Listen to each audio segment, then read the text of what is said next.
Well, let's get on with the details. It's another day of anticipation in Parliament as Speaker Professor Michael Quay prepares to deliver his final ruling on the vetting bribery scandal that has hit the House. Well, it was chaos. MPs engaged in angry verbal exchanges as chairman of the special committee presented his report. Bawku Central MP Mahama, who was found guilty in that report, was required to render an unqualified apology. He did, but the end was anger and chaos. Here is a wrap of what happened. Exchanges, hot exchanges.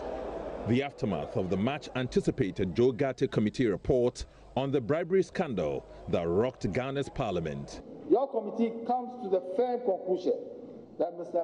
Honorable Mahama is in contempt of Parliament on the strength of Article 112 of the 1992 Constitution, Section 32 of the Parliamentary Act 1965, Act 300, and Orders 28 and 32 of the Standing Orders of Parliament.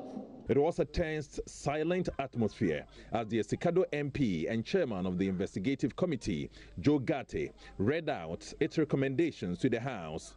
He stated the decisions of the committee could be based on only facts and not on rumors.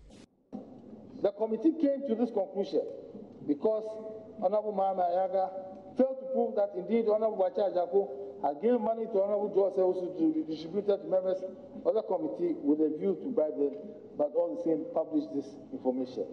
Mr. Speaker, having established a case of contempt against Honorable Mahama, as well as having examined the sanctions regime available, your committee recommends to the House as follows: that the Honorable Member for Bawku Central, Mr. Mahama, be remanded by Right Honorable Speaker in accordance with Section 35 of the Parliament Act 1965, Act 300.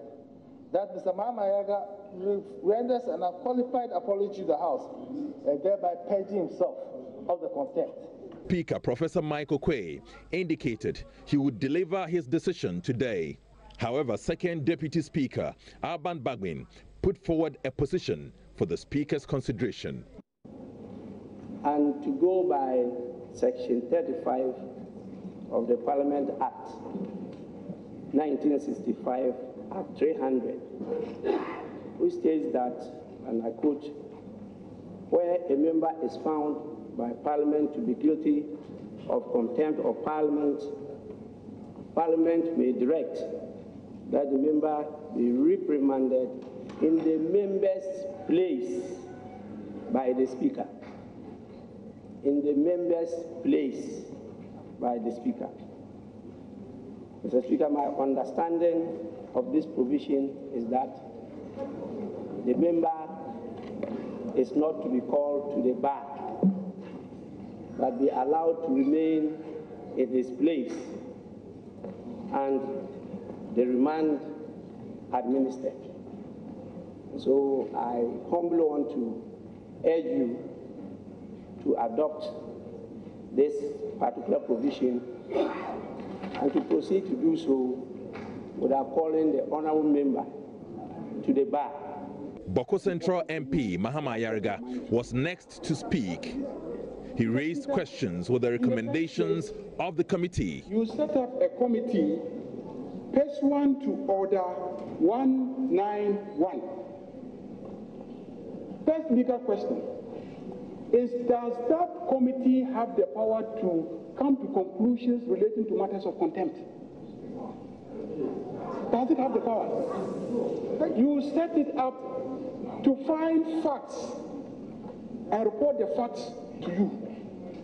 Does it have the power to come to conclusions on matters of contempt which are clearly spelled out in Order 30, 31, and 32? Facts, not to conclude on contempt, because the issues of contempt are clearly defined in the standing orders. And so that is the first thing that I just wanted to advert your mind to, whether the committee can make findings and come to a conclusion that the provisions of contempt have been violated. That's the first question. If you conclude that you want to use the criminal standard, then you might as well have, during the proceedings, used the criminal process. What is the criminal process? If you call a witness in any criminal trial, he should also cross-examine the other side, so that you can come to the conclusion that will enable you to exact criminal sanctions. You didn't do that. Mr. Ayariga then rendered this apology. Mr. Speaker, if you say I should apologize, I apologize.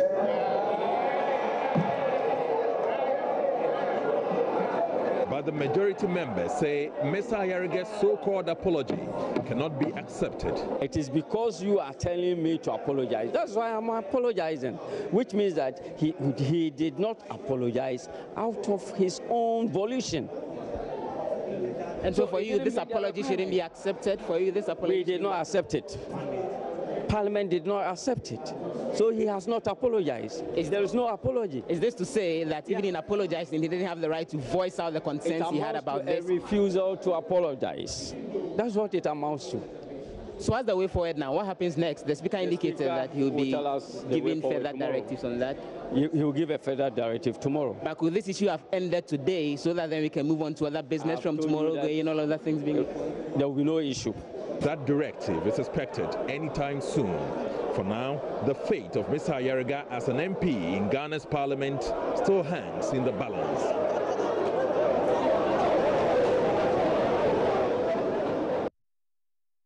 This is how it all went down yesterday. Well, we're expecting the Speaker. Like I said, all the answers to the questions that have been raised lie in the bosom of the Speaker. So let's go over to Parliament right now, where our parliamentary correspondent, Joseph Opoku-Gakpo, is standing by. Hello, Joseph. What do we know from the floor of Parliament today? Has the matter been addressed already?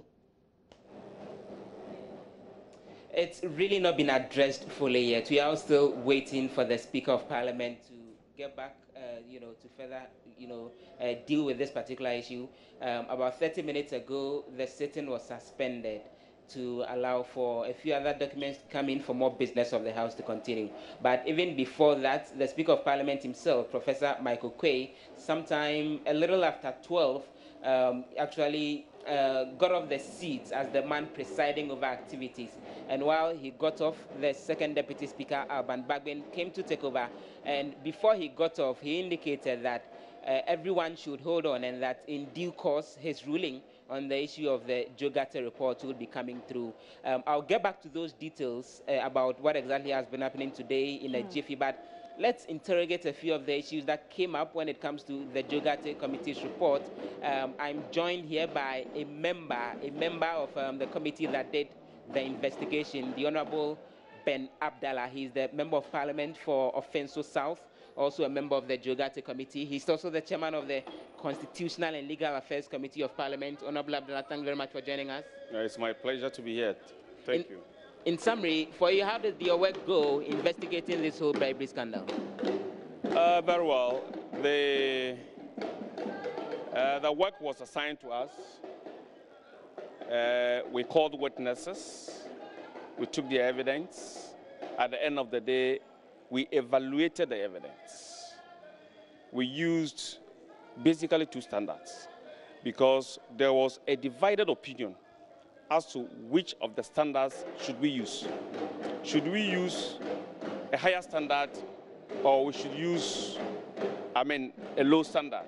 That is, prove on the balance of probabilities or prove beyond all reasonable doubt. Prove or reasonable doubt is that amounts to what you call the criminal test? Yes, that is the criminal standard. And the proof on the balance of probabilities is the civil standard. That one is lower than the criminal standard. Some of us did argue that to the extent that bribery allegation is a criminal offense, the standard ought to be proved beyond all reasonable doubt. And some will also say, no, this is just a fact-finding committee just to inquire into the bribery allegation matter and to come up with findings and to make recommendations. So we should use the civil standard. If you look at it from the two-dimensional angles, whether criminal standard or civil standard, to a large extent, we came to the same conclusion. But that's actually where the Honorable Ayariga has concerns, that if you decided to use the higher standard, which is more like the criminal test when it comes to these issues, he should have been given the opportunity to cross-examine the witnesses. Why didn't you give him that opportunity? First of all, anybody who appeared before the committee was a witness. Strictly speaking, it wasn't a criminal trial or a trial, so to speak, like it happens or pertains in the court of competent jurisdiction. But you see, if, for instance, in the courtroom, after a person has given evidence, after you've cross-examined the person, and you want to have the person recalled for further cross-examination, in the courtroom, based on a tangible reason, the court may allow you to have the witness recalled and do further cross-examination. In this particular case, the hearing was done in public. The evidence given by Honorable Muntaka was given in public. So if Mama Yarga felt that the evidence of Muntaka did not sync with him, or there was something he wanted to clarify, he could have prayed the committee that, no, the evidence Muntaka came to give, I have one or two questions that I want to ask him. We could have given him that opportunity to do it. So it's his own fault that he didn't get that opportunity, to the extent that he didn't come asking. He had every right to have communicated his intention of having Honorable Muntaka recalled for him to do cross-examination. But he didn't avail himself of that opportunity. So if he didn't avail himself of that opportunity, whom do you blame? You can't blame us. So his, foul cry, if I could call it so, that because he wasn't given that opportunity, then this whole conclusion that you've come to is actually unfair to him. For you, this cry, he shouldn't be making a big issue out of it, should he? The fact of the matter is that the person you claim you collected the money from, who I will describe as a material witness, in this particular case, Honorable Muntaka Mubarak, when he came or appeared before the committee, he rebutted what you claim he did. To which you collected the 3,000, the said 3,000 Ghana cedis from him. When he came, the evidence he gave was to the hearing of everybody. He said all that Mama Yarga came to say in connection with the said bribery allegation was a colossal untruth. Interesting. And then it became, your word against, words between the two of them. One's word against the other. Muntaka against the word of Mama Yarga. And in law, Mama Yarga should have gone a step further. By providing evidence? By providing extra evidence. To say, no, Muntaka, what you are rather saying is not the truth. What I am telling or what I'm saying is the truth. Let's talk about extra evidence. Let's talk about extra evidence. Samuel Okudzeto-Ablakwa wrote to your committee and asked you to examine the CCTV footage in Parliament House. And you'd have seen that, at one point in time, you went ahead, someone went to deliver money in Muntaka's office. Let me quote a portion of the report as, what has come out. The committee examined the footage and called 3 witnesses, as in the acting marshal, the director of ICT, and also the ICT officer. The evidence of the 3 witnesses was key in private sittings. This is because their evidence included the workings of CCTV surveillance in Parliament. The evidence did not influence the committee to change its decision relating to the second term of reference. Why are you unable to tell us what exactly you found when you examined the CCTV camera? We didn't see anything. You didn't see people strolling to Muntaka's office to hand over money? When we followed the lead, we did not get the evidence that we wanted. So the lead did not help us. So what did you see when you examined the CCTV? I didn't see anything. We didn't see anything. To the extent that the CCTV camera borders on the security of Parliament, there are certain things I cannot reveal to the hearing of the public. But we have written our findings or written our decision in connection with what we saw when we went and watched the CCTV footage and have delivered same to the Speaker. What are you trying to hide for which you think we shouldn't see some of those details relating to what you found when you watched the footage? There is nothing significant to be hidden. But the bottom line here is that when we went and watched the CCTV footage We did not see anything. Is it that it didn't help us? Is it that someone had probably deleted the said footages, and so you didn't see what Mr. Black was pointing you to? Could that have been the case? Nobody. I'm not saying that anybody has deleted any CCTV the footage. Nobody has deleted anything. He claimed that some people, after the incident and when they decided to return the money, went to Muntaka's office with the monies in envelopes and handed over or returned same to Muntaka. You didn't see so that when you examined it? The CCTV footage captured it. But when we went and watched the CCTV footage, what I'm saying is that we didn't see anything. That's fine. Let's round it up briefly. Mr. Arega thinks that your committee did not have the power to commit him for contempt. What do you say to that? We have absolutely every power. If you read the terms of reference given to the committee by the House or by the Speaker, the third term of reference is to look into the remit of the complaints made by the Honorable First Deputy Speaker of Parliament, to look into the remit of the complaint. And what was the complaint? The complaint was that Honorable Joseph Osei-Wusu was saying that his reputation had been damaged by the said bribery allegation. If you make or publish a falsehood against a member of Parliament, and at the end of the day, an investigation is carried into the matter, and it is established that that allegation cannot be sustained, either in fact or in law, then you will be deemed to have committed contempt of Parliament. And that was the finding that we came up with. So there was nothing that we did that went outside our scope or that went outside the jurisdiction vested in us to carry out this investigation. The Speaker really wanted the committee to, find someone guilty or otherwise for contempt. Why wasn't it clearly stated? Because it looks embedded in the final term of reference. And if you read the standing orders, the standing orders say that an instruction given to a committee presupposes that in respect of a matter, the committee can invest, in this particular case, could investigate other matters ancillary to the substantive matter. And we didn't do anything that was contrary to the instruction given to the committee.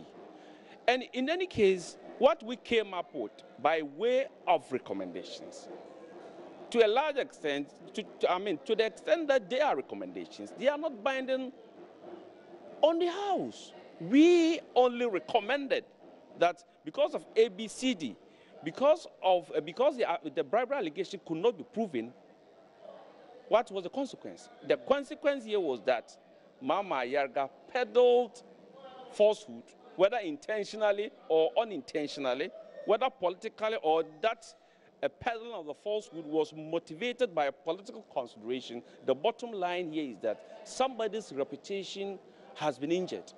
And what is the remedy? The remedy is what we provided. What do you make of suggestions that an external body should probably take up this and do further investigation into it? Because some members of the public appear not to trust the outcome of this, and so just maybe it's about time CHRAJ or some other organization stepped in.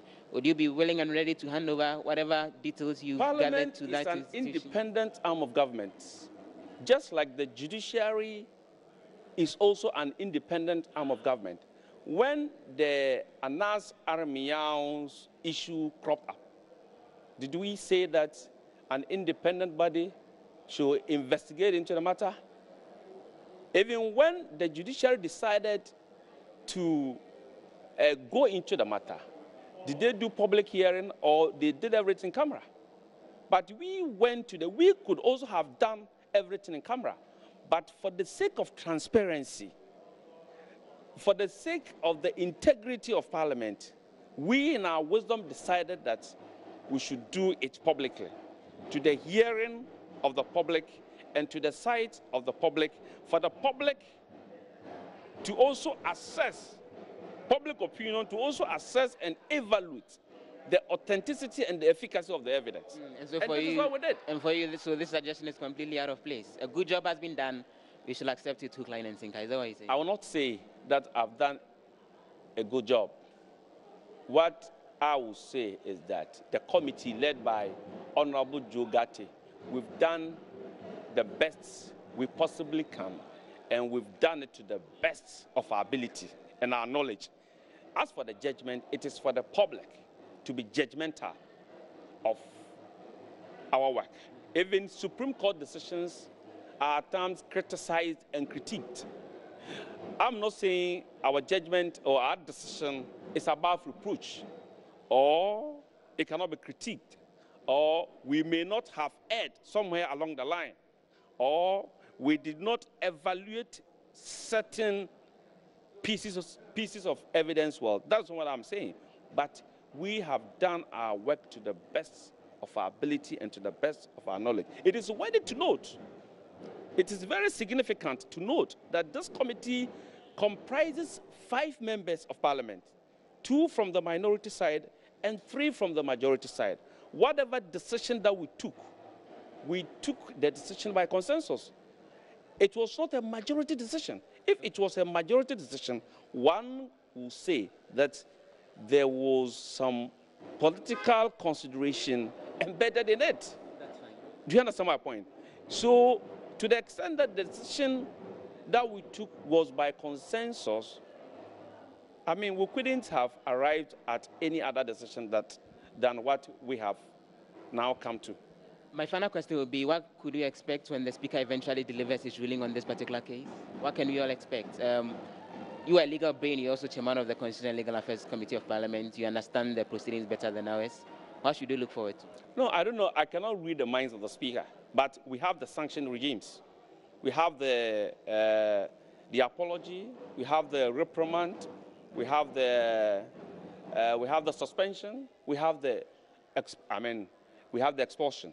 On the suspension we decided to take the list, or to recommend the list of the punishment, because first of all, this had never happened before, and secondly, the person is a member of parliament, and thirdly, this is the first time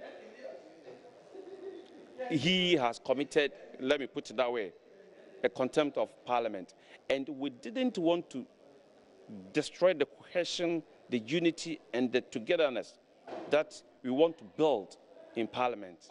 That explains the reason why, at the end of the day, when we decided to take a decision, all of us came to a compromise that let's recommend the least of the punishment, which is the reprimand and apology. I've heard rumors that the Speaker may end up directing that he be suspended for a week following the I can't tell. Would you be surprised to hear that? I'm not part of leadership, so I can't say anything about that. But it is within the discretion of the Speaker to decide, and for us to vote on the same.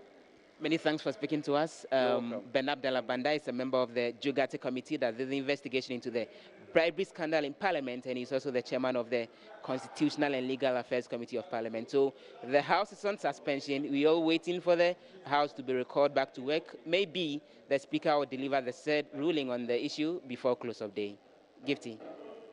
Quickly before you go, we're still waiting for the Speaker to speak, because like I said earlier, all the answers to the questions that have been raised lie in his bosom. But we know that in Parliament today there were some bills, VAT amendment bills, etc. Give us a wrap of that before we let go of you, Gakpo. Yes, and so there was the Value Added Tax Amendment Bill 2017, which the Finance Minister was on the floor of the House to move in order to allow for the adoption of this particular amendment. And so it's one of the promises that were made in the 2017 budget that there will be tax cuts on a number of items, including air transport fare and also a number of transportation-related costs. And so today, there was what they call the second reading of this particular document in question. It's expected that by close of day today, the full motion will be moved and then it will be adopted. And so we will see that tax cut come into effect. Again, earlier in the morning, the majority leader, Osei Mensah Bonsu, put out what is called the business statement for next week. You would know that initially Parliament was expected to rise yesterday, Thursday, the 30th of March 2017, but he indicated that sitting has been extended for the next 1 week, and so the House would end up rising next week, Friday. The minority leader, Haruna Idrisu, had concerns about that and indicated that they would be willing for a compromise that will allow the House to continue sitting up until Wednesday. Beyond that, then they felt it would be a bad idea, but they say those issues will be discussed further at the level of leadership. And just the final bit, an interesting issue came up.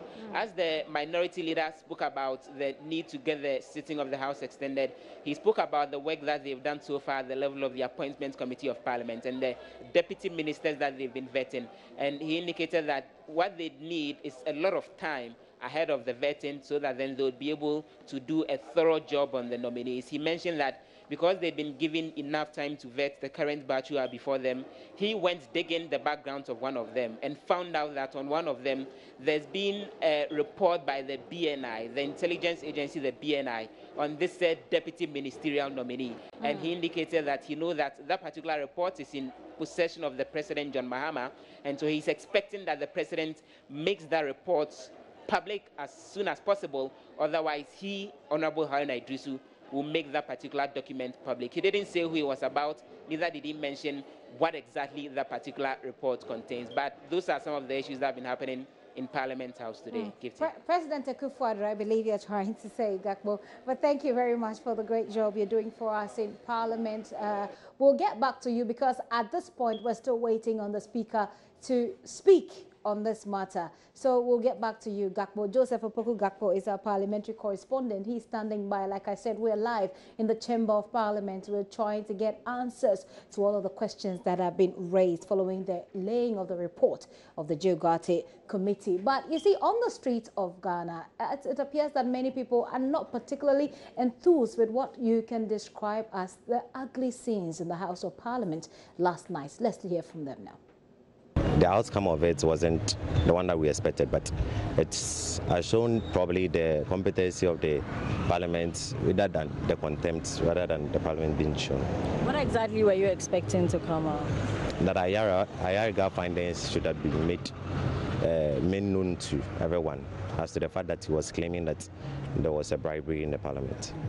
So eventually yesterday, the end of the whole matter was he being asked to apologize, and you heard what he said.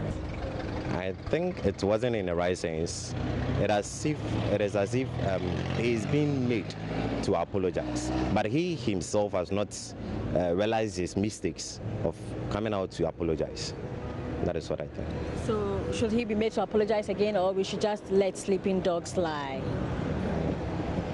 He still has not accepted that he's at fault.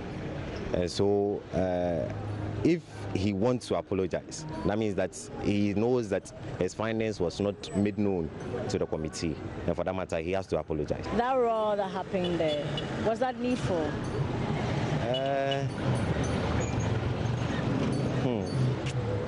Yeah, it would arise since we are all humans. Yeah, it would definitely arise. But there's no need for them to argue a lot in it, because they are all elders and people are looking forward to them in their decision making.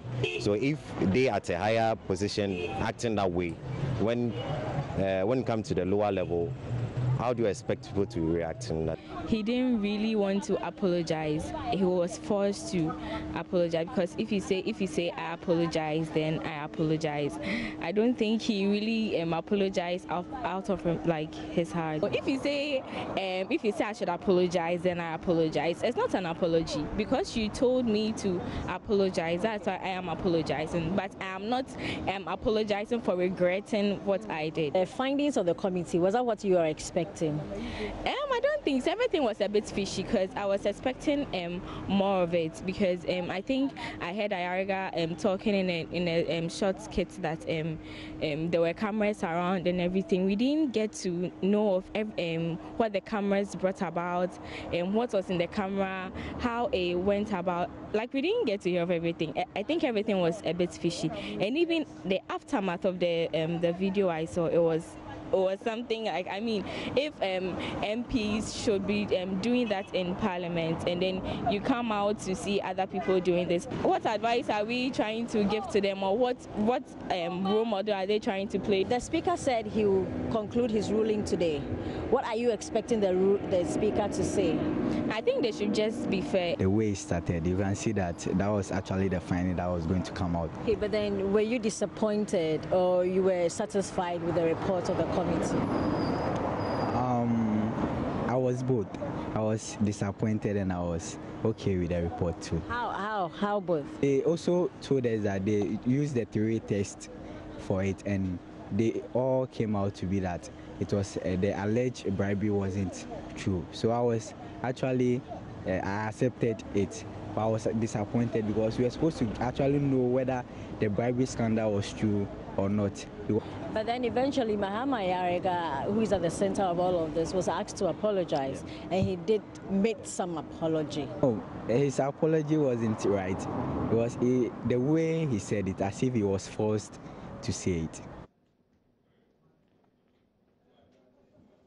Voices on the streets there. Well, if you will recall, in February, when the story first broke, Commissioner for the Commission for Human Rights and Administrative Justice, Joseph Whittal, spoke here on the polls, and he said that CHRAJ will not hesitate to go into the matter if Parliament fails to satisfy the Commission. But whether or not the Commission is satisfied, let's hear him first on what he said.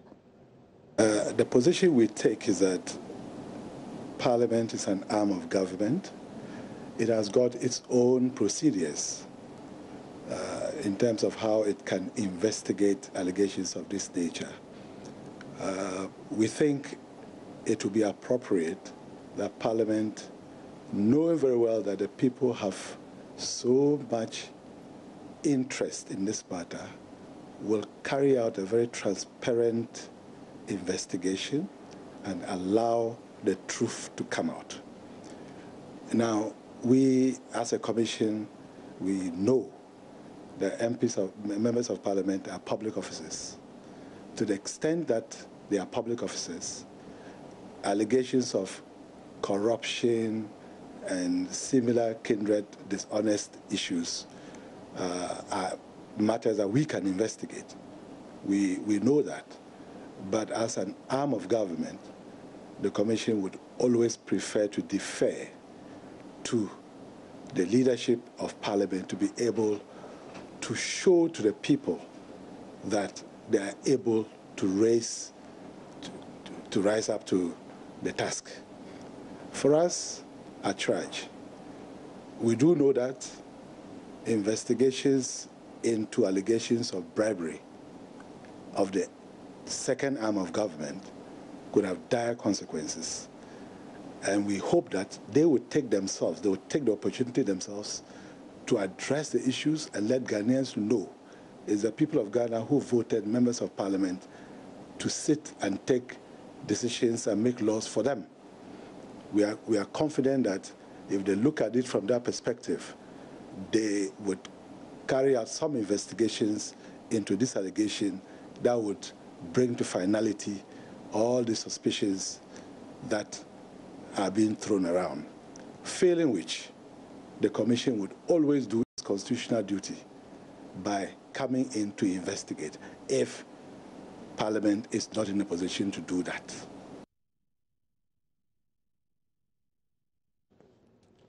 Well, that is Commissioner for the CHRAJ there, Joe Whittal, speaking to me earlier last month, I should say, here on the polls. What the Commission is telling us right now that they've requested for copies of the report and will revert accordingly. We'll be here to bring you all of the details and more. Right now, though, we've got to go over to Parliament where the vetting process is still ongoing. The Deputy Minister for Trade and Industry is justifying his inclusion, like I said, in the Akufo-Addo administration. Let's take a quick listen to that and return to the studio for more of the bulletin.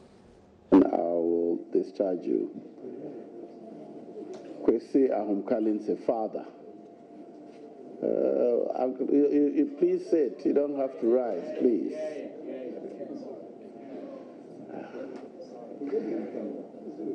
Comfort Pepra mother.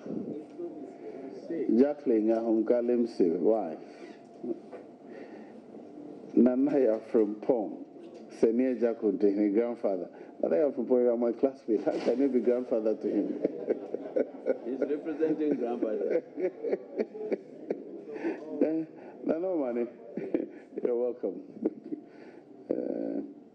We have Dr. Kofi Olins Lindsay, Uncle Nana Jenin Boatin Dabehine Fijasi, Uncle Nana Kofi Abunywa Nintinhine, Nana Kwabnada Kwabsapenyi representing Ananenya Chief, Nana Kwaku Jechie, Kumau Odumase Eduana Busapenyi, Nana Kojo Kundya,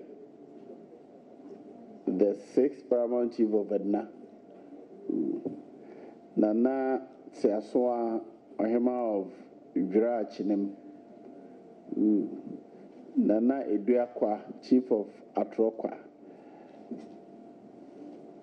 Dawanoba Baika, Chief Director, Ministry of Trade and Industry. Okay. Honorable Samawati. Okay. Honorable Giftry Clenham. Then here. Rosa Bakase. Eleanor Yaboy. Evelyn Parker, Mamiama Olins Lindsay, Pa Tom Olins Lindsay, Mrs. Rebecca DeGraff Johnson, Eliana Sakefio, Mr. and Mrs. Peter Sadia, Pearl Darko, Mrs. Louis Okujeto, and Echo Vincent. All right, we thank you all for coming to assist the nominee. You're discharged. You will hear from us later. But please get us a copy of the letter withdrawing those complaints. Thank you. Other members, we will suspend sitting for 1 hour, so we will resume at 4:45.